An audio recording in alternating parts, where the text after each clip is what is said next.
All right, welcome back to our process of automating exploratory data analysis. And in the first video, before this one, we went through and made a great function on how to automate bivariate statistics based on the data type. So we have numeric to numeric relationships, categorical to categorical, and then we have categorical to numeric, or the reverse relationship. So we went through and made a table that will automatically take data. Here's our insurance data, and it would let us specify a label and then calculate the appropriate effect size metric based on the data type of the feature that we were comparing it with. So in this case, we were predicting people's health insurance charges based on their age, BMI, smoking status, and it automatically either created a correlation metric or ran a one-way ANOVA and gave an F, depending on the data type. Since the label was numeric, it was only those two types of relationships.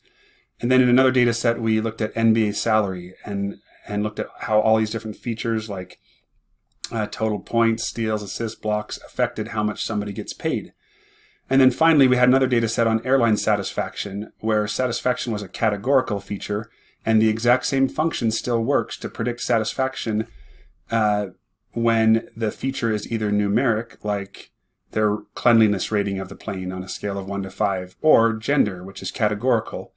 It would automatically switch and create a chi-square metric instead of an ANOVA, depending on the data type. What we want to do now is modify this or build upon this so that it will also generate the appropriate visualization for each relationship in addition to the statistic. Because 2 videos ago, when we went over univariate statistics and visualizations, I made the argument that you really have to always look at both the visualization and the stat to fully understand the relationship. So let's do that down here. The way I want to do this is I want to create 3 separate sub-functions that will create the visualizations exactly the way we want them. And then I want to integrate those into our overall bivariate function. So I'm going to copy this thing. Well, no, I'll leave it just right there. That's fine. I might rename it though to stats. Oh, that's okay. Let's come down here. And let's start with numeric to numeric relationships. So if you remember from the book, when we have numeric to numeric relationships, our goal is to create a scatter plot visualization with each of those. If it's N to C, we want a bar chart with a mean value for each bar. If it's C to C, we want a crosstab with a heat map. And I'm not going into the details or theory behind any of these stats or visualizations. I'm assuming you've already learned that in a prior chapter or elsewhere before watching this video. I'm just going to show you how to automate all of these. All right, back to work. So down here, we're going to start by making a scatter plot function. And in this function, if this is going to work, I'm going to need a data set. Now I could do this a couple ways. I can pass in an entire data set and then specify, for example, the name of the feature. Oops, I didn't mean to do insurance. A data frame. And then specify the name of the feature and the name of the label. Or I could just pass in an entire feature and label, like the entire column, and not even have to pass in the data set at all. You could do it either way. I think, I'm going to pass in the whole data frame because that's consistent with what we were doing before, and hopefully it'll feel familiar to you. But either way is fine. Also, in some others, in this visualization, I want to add some stats directly to the visualization, which means I'm going to also add a round to parameter and default that value so that it's optional. I'm probably going to add something else later, but I'll wait and show you that as I go along. And remember, because of the concept of encapsulation, we've got to import anything we want to use inside the function, even though it will work if we don't import pandas because I've already imported it earlier. It's going to have a problem once we copy this function to our external file like we did with the univariate stats. So let's go ahead and make sure we import that now. We're also going to need matplotlib import. I think I prefer to do it this way. Plot as plt import, and then import seaborn as SNS, and we're still going to need scipy stats. All right. So for a scatter plot, I'm going to use, they've got a few different options. Actually, let me start with the most basic here. We're going to create the plot, and I'm going to call sns.scatterplot. And we're going to pass in data, or sorry, they want, the way Seaborn does this now, they want you to set X and pass in the data frame with the feature, and then Y, the label. Let's just start with that one, and I'm going to add a plot.show at the end. So very simple function, and I'm just going to pass in, let's go ahead and call this scatter plot. Pass in DF insurance. By the way, if you don't remember from this above, where am I at here? Video. Here we go. There are 3 data sets we're using. I've talked about them. Insurance, salaries, satisfaction. I'm assuming you've already got them from the prior video. If you don't, you're going to need to watch that video. I showed where to get them from, or I'll put them in the description of this one as well. So back down to here, DF insurance, and then the name of the feature, I'm just going to call age and label charges, and I'll leave round 2 to 4. So if I call that, it gets passed in, and this is what the scatter plot looks like. Now, really basic, I really didn't need to create a function to do all this. I really could have just embedded this line and then Seaborn and Matplotlib back up into my original bivariate stats function in the end-to-end path. However, I want to do more than just this. I'd like to add a trend line and give it my own color. I'd also like to add some statistics to the plot, because even though I've got my correlation, my p-value and my linear regression equation up here in this table, I kind of like to have it in the plot as well, so that I can just, as I'm looking at each feature, I can see those numbers right next to it. So I want to go ahead and add a bunch of other stuff. To do that, I'm going to next calculate the regression line. And we learned this in the prior video. I'm not going to explain all this. We're grabbing all of these terms. We're calling stats.lineRegress, passing in the feature and the label. And we're going to embed that into the plot. So to do that, I think I want to do it with a text string. I'm going to say add all of those values into the plot by creating text string right here. And I'm going to just start building out some text. I'm going to call this regression line, or maybe equate. No, line's fine.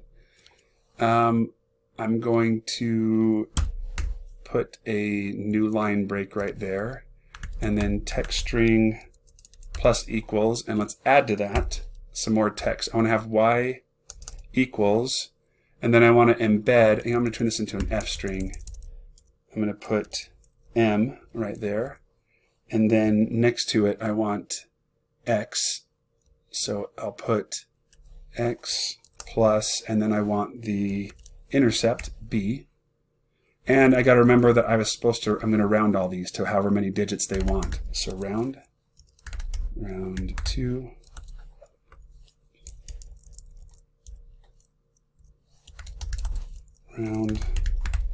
round 2,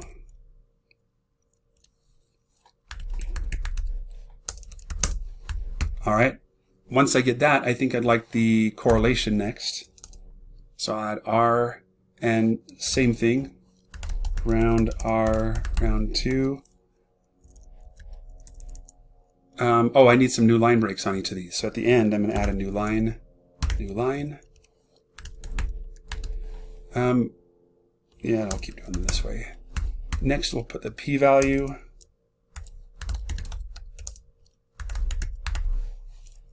And since that's my last one, I'm not going to add a new line break at the end. Now that I've got that, I'm going to embed this into the chart. So to do that, I call plot.text, and I'm going to put this off to the right. So one is, it's a percentage. It's going to put it 100% off to the right of the chart, meaning it's going to start over here somewhere after the image is done. And then I'm going to start up 0.1 from the bottom. That's what this means. It's going to go up 10% somewhere around here and put it. I'm just guessing at these numbers. We'll see if it looks right and then modify them if we need to. Now I'm going to pass in the text string itself. I'll set font size equal to something like 12. And then we have to call this transform. This specifies how we lay out the plot area. PLT, I'm I'm not a Matplotlib expert, by the way. I couldn't explain all these to you in detail. I just look them up online when I need them. All right, let's run that. Oh, I added an E to my line regress here. Let's take that off. Okay, yeah, that's not bad. I think I'd probably go up a little bit more, maybe to 0.2, maybe not quite so far over, go to 0.9 or something like that. See if that looks any better to me. Oh, no, not quite far enough. 0.95 maybe. Yeah, there we go. I probably don't even need this word regression line here either. I guess that's kind of unnecessary. So let me take that off. Run this one more time. Oh, I can't do plus equals if I haven't created it first. There we go. All right, that looks good. Last thing I want is I do want a trend line through here. Seaborn has so many cool options. In Matplotlib, I could create a trend line separately and then overlay it over the top of this one. Instead, I'm just going to switch to using a different type of plot they have called a reg plot, which is kind of like an underlying object that we can modify a bit more. Let me show you what this looks like. There we go. Nothing but a scatter plot with a trend line. And I think I want that trend line to stand out a bit more so it's not blue. And so what I'm going to do is add one more parameter here called line KW. Whoops. Watch what I'm doing first. Line KWS equals, and this accepts a dictionary of key value pairs. One of them is color. And you can set this to whatever you want. In fact, here's where what I might recommend is you let people specify their color. I'm going to create a variable called line color and add it as a defaulted parameter in my function call. So that way, if whoever uses this function can set that if they prefer. I'll use single quotes and call one dark orange. There we go. So that can be overridden. Cool. I think this is a good plot. I've got a function now that takes care of my C to N scenarios. And I think I am going to go ahead and copy this from the prior video. So I'm assuming you've been following along in order. I'm going to bring this down.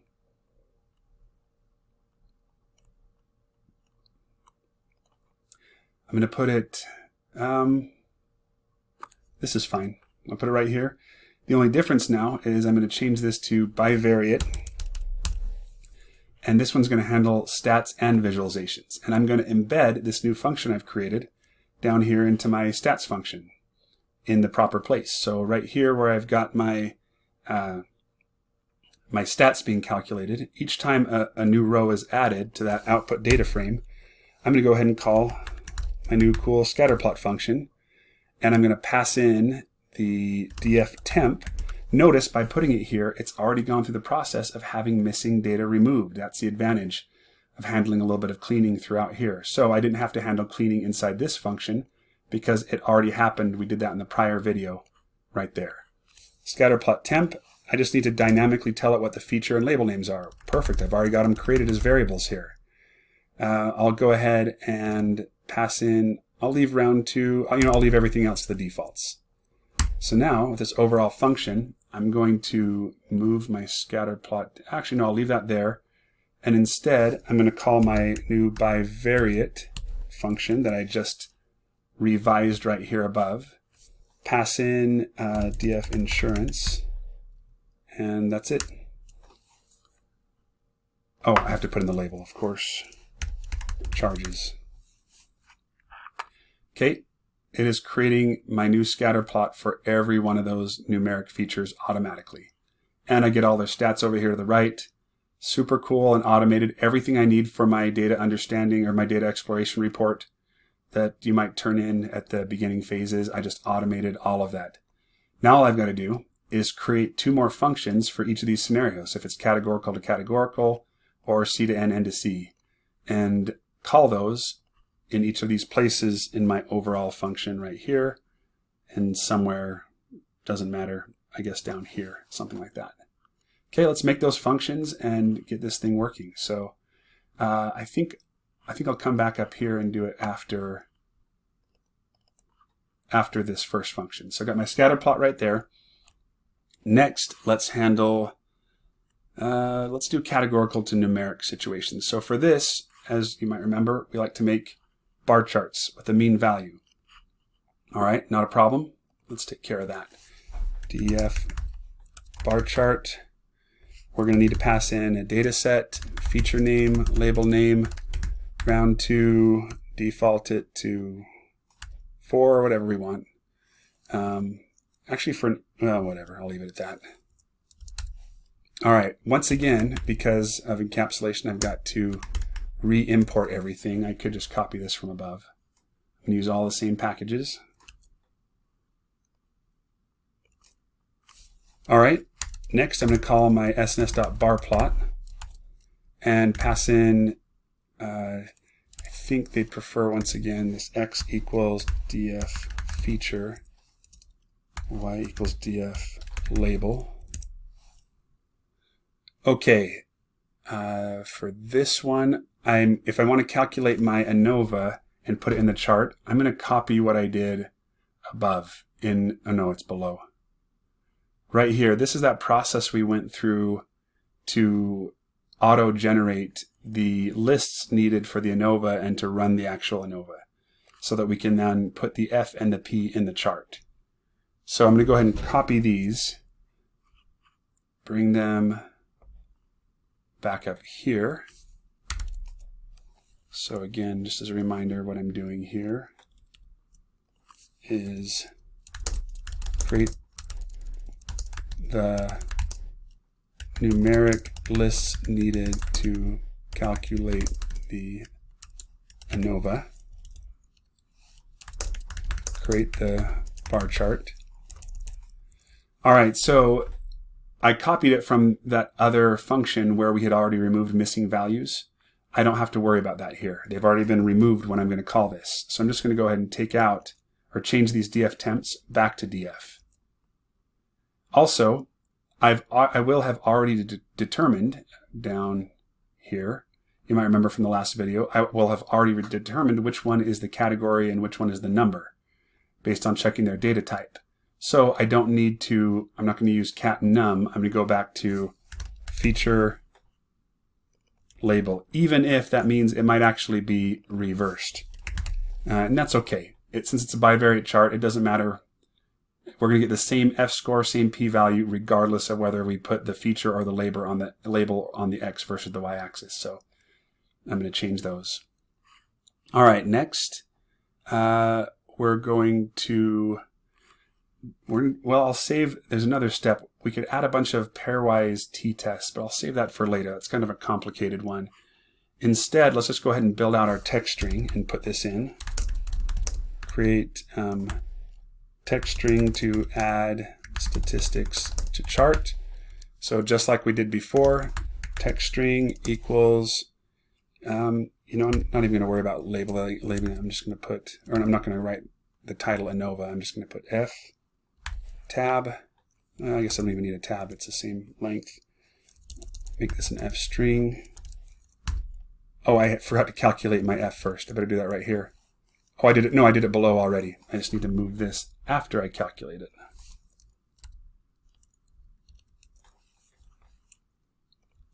Okay, now that F has been calculated, I can use that here.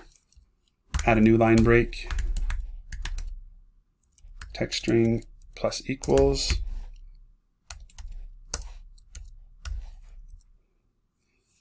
And I think that's pretty good. We'll call that good. And then we just got to add our plot.text. I think we did 0.95, and what else did we do above? I'll just copy this whole line. Okay, so this added text to the plot area, and then plot.show. And I think that's good. Let's give it a try. Bar chart. Let's pass in df charges or insurance. Feature will do smoker, and then charges as a label. Actually, let's call this a couple times. Let's do another one for region. There we go. Oh, we forgot to round our F and P values. So, not a problem.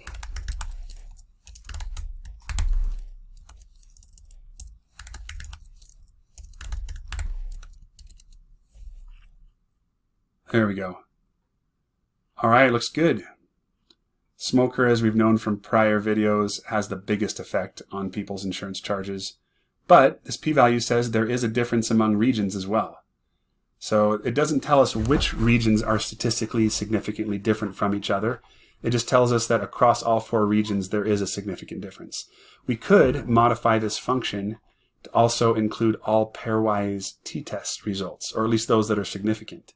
In fact, maybe we'll add a third video, part 3, in case you want to modify it further. But for now, I'm going to try and keep this one short and simple as possible. So let's go ahead and add this to our overall function below. For C to N relationships, I'll do it down here in this path. Let's add bar chart, pass in df temp, so it'll all automatically work with a data set with no missing values. Add in the feature, add in the label, and that's it. Run that, run this on bivariate charges. Okay, so automatically for every bivariate relationship, either a scatter plot or a bar chart is getting automatically generated with the relevant statistics next to it, in addition to this cool table here at the bottom that has the appropriate statistics that we need. So cool. Now we can repeat that. Bivariate, let's use this with the NBA data. Oh, the label, got it. I always forget to add that. In that one we're predicting salary. Oh, that's interesting. So, oh, this is that unnamed column. We still need to handle that. We'll do that in the third video too. We'll add extra data cleaning steps in that part 3. But for now, let's see what else we get here. Salary by player name. Yeah, can't calculate an F because it's a unique value like the one above.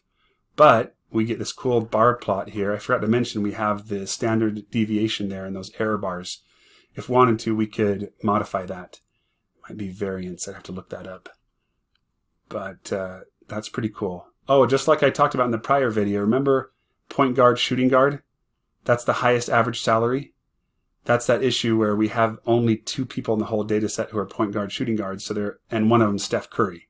So that's why the average salary is super high for that combo position. And that's some data cleaning we'd want to do. But that's why we do this exploratory data analysis, and we automate it. We can quickly identify data cleanliness issues. These first 3 all need to be cleaned. But then we get into some other stuff here like salary. This scatter plot's interesting.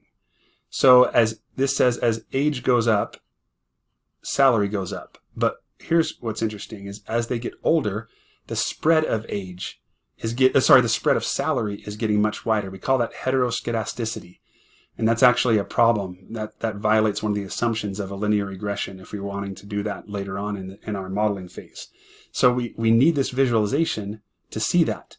Correlation does not tell us about this fanning out issue. P-value doesn't tell us. This equation doesn't tell us that.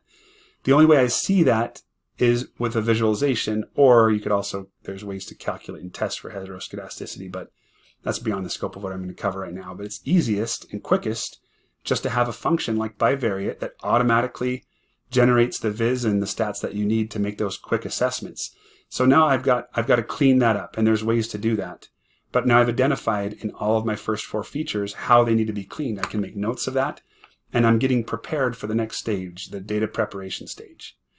Again, team, it's like well, there's a little bit of usefulness of team.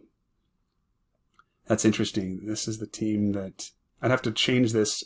You know, let's do that. Let's print out categorical values vertically. If you're not sure how to do that, just go to Google and type in Seaborn print x labels or x label rotation. Matplotlib, rotate x labels in Seaborn. That's what I want. So you'll find right here plot.xticks rotation. Copy that back into our function. I'm going to put that in my bivariate, in my bar chart function. So when I make a bar plot, because it's very common that there's lots of X labels, or you know what I could even do is just have an if statement. How many labels do you think you could fit along that axis? Maybe 10, maybe 8? Here's what I'd recommend. Let's, down here, let's count. If there are too many feature groups, print X labels vertically. So we're just going to simply say if df feature dot unique greater than, I don't know, we can just arbitrarily pick greater than 7. Then we're going to set plot.ticks rotation to 90. So let's show you what that does. Oh, what did I get here? Oh, unique, that's a string. Oh, n unique, not unique returns the actual group values. I need n unique for the number of unique values. There we go. So there's only 2 here and only 4 here, so it printed them normally. But when I come down here and run it on the NBA data, all right, it doesn't work on this one because that one's a number, but on the next one we should see it. There we go. Let me go back up. You can sort of see their names. Now they're vertically here. Still way too many. We got to handle some data cleaning in the next video to get rid of that. But here, there was more than 7 here. I guess we didn't technically need it at 7. We could have done maybe 8 or 10. Helps a little bit here. We can see those names now. All right, what else do I get out of this? The scatter plots help a lot, seeing that heteroscedasticity issue through all of these. You can see at the low end, people who play very few minutes have very similar salaries. And at the high end, people who play a lot of minutes, some of these are role players making a lot less, and some of them are like the star players that are making a lot more. All right, let's make one more visualization function that we add to our overall bivariate function for the C2C relationships, and we'll call it good for this video. So I'm right here after I made my bar chart, tested out my bar chart before my bivariate function. I'm going to put it right here. And I've called it DEF crosstab, and we're going to pass in as usual data frame and a label. Oh, sorry, no, a feature and a label. And then let's round to as usual, so we can overwrite that in case we ever. And the reason why you may have noticed I'm not resetting these round twos when I call them here in the bivariate function.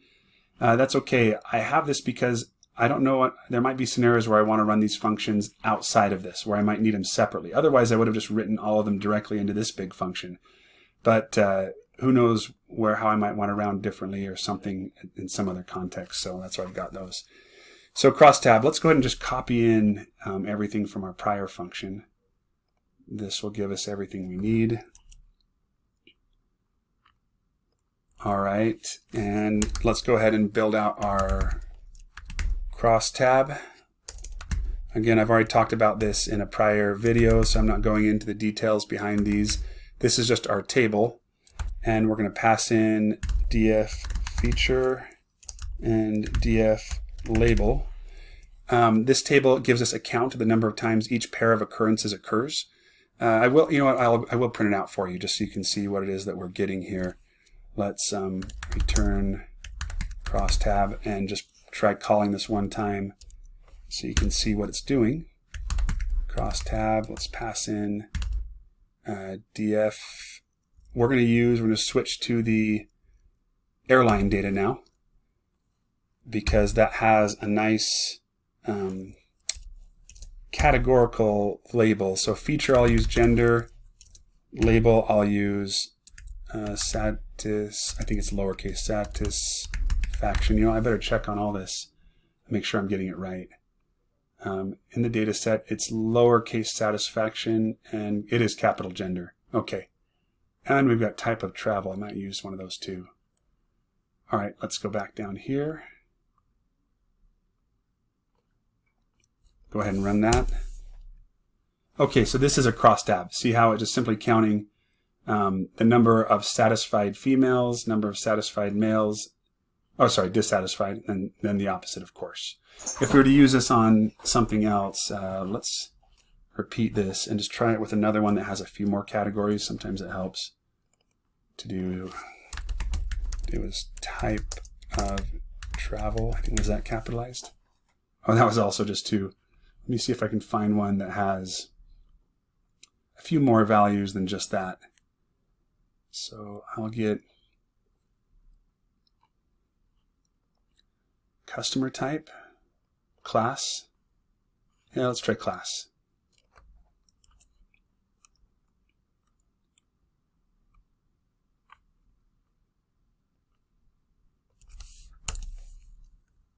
Okay, at least we get 3 values there with class. But this is the crosstab. And we use this just to kind of quickly or easily visualize how many different combinations we have.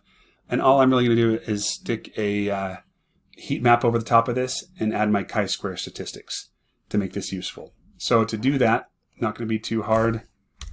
We're going to generate the crosstab, calculate the statistics, and that will be, I'll just use capital X for chi-squared, p-value, degrees of freedom, contingency table. This is what's used to calculate chi-squared. And we're going to set that equal to, it's the stats package.chi2 contingency. There it is. And we pass in the crosstab into that. And then my text string, I'm just going to set that equal to x squared x, new line that, text string, and then p-value p. Okay, and then I'm going to copy my function above to embed that text right here and here. And before I embed this text, I want to add a heat map over the top of this, or place all of this into a heat map. So the way I'm going to do that is, I guess I could do it afterwards too, but this is fine. Let's put a snes.heatmap. So this is what we need Seaborn for, and I think all we have to do is pass into that the, let's see here. If we just put the crosstab in, or the contingency table, I think that's what we want. Contingency table. That's returned right here. That's what it is. And then let's see if that works for us. There we go. We want to show the numbers up here in the middle though. So I think to do that, we're going to add, oh, I see. It actually didn't embed the data frame inside of there like I wanted it to. Because I'm returning the crosstab as well. I don't actually want to return that anymore. And notice it also stripped out the column names. Male, female, satisfied, dissatisfied from the edges. And so here's how we do that. We're actually going to create a new data frame and pass that in on this heat map. So I am going to move this down here after all. I guess we can put it in a couple places. I'll keep that text together like that.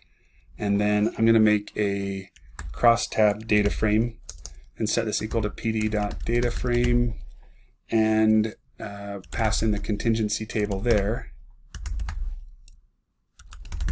Contingency table. We need to set the columns equal to our previous crosstab.columns and set the row index equal to the previous crosstab.index. And then I think we can now put our heat map back in there, and instead of putting in the contingency table, we'll put this data frame that has the proper column names and everything in it. Also, I'm not a big fan of this color scheme. They have another one that I really like that's called Cool Warm, and we just call it the C map. Cool Warm. All right, let's see how that works. Okay, not bad. We still are missing the counts in between here. Oh, because it's using the color to represent what the count is, but I still want to add those back in. So the way we're going to do that is we have to actually also include the NumPy package. Import NumPy as NP. And then when we pass in this data frame, oh no, we're missing annotate. Oh, I'll show you where we need this one. Sorry, it takes me a moment to go through all these. On these, we're going to add annote equal to true, and that's what's going to add the numeric annotations to the middle. The reason why I want NumPy is I want to reformat these numbers. It's giving it to us in the thousands or something like that. So I want to do that right here. np.rint is the function we need. Pass in contingency table, and then we're going to .as type that as an int 64, so it doesn't try to put it in that scientific notation. I think that'll do it for us. Nope, not quite. What did I miss here? Oh yeah, I need one more thing right here. Format equals D, then it will convert properly for us. How do you know all this stuff? You just look it up online. Seaborn and Matplotlib are extremely kind of finicky, getting them to work exactly the way you want. But now I've got it the way I want. Showing whole numbers, I've got my columns here, my counts. I've got a nice heat map over the top of it. We can go ahead and run it on something else. There we go. Works nicely here too. So I've got a visualization and my chi-square statistic. I can see there's a big difference in satisfaction between men and women, according to that p-value. I've got a big difference in satisfaction depending on which class you're sitting in on the plane. I can see that based on my p-value down here too. Let's just add it into our function. So right here, we're just going to add now, cross tab, pass in dftemp so that it takes care of missing values already. Pass in the feature, pass in the label. That's it. Bivariate won't change insurance charges because that one didn't have any C2C relationships. Salary won't change anything here because that also didn't have any C2C relationships. However, let's go ahead and call this for the airline data. And now we're going to see, oops, not DF-NBA, DF airline. I have to wait for that prior one to run.